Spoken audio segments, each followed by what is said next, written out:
Il y a une méta-analyse, une étude qui est sortie dans la revue Neurologie, qui compile environ 48 études. Là, c'était une étude sur les AVC précoces.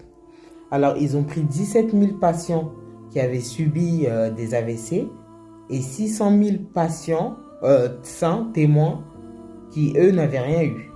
C'est les chercheurs de l'école du Maryland aux États-Unis qui ont fait cette analyse qui a pour but de déterminer les AVC précoces avant 60 ans et les groupes sanguins plus à risque.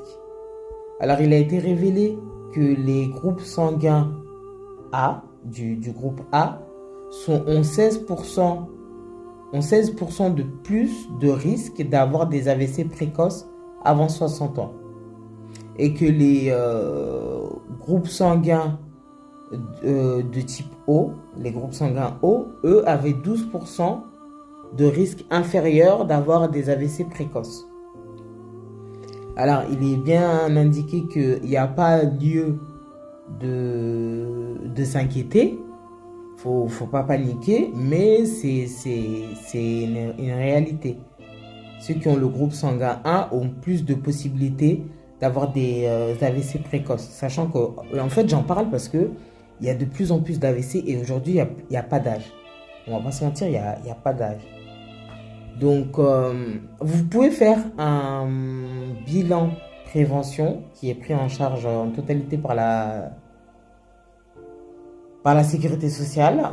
Et vous pouvez... après, il faut avoir un mode de vie, on va dire sain. Mais voilà, avoir une activité sportive, essayer de bien manger, etc. etc. Prendre soin de soi, de son corps. C'est important.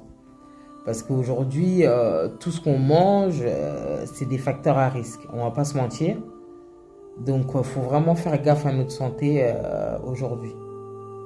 Voilà, donc vous pouvez faire un bilan de prévention ou sinon voir avec votre médecin traitant pour avoir des petits tips pour avoir une meilleure condition de vie.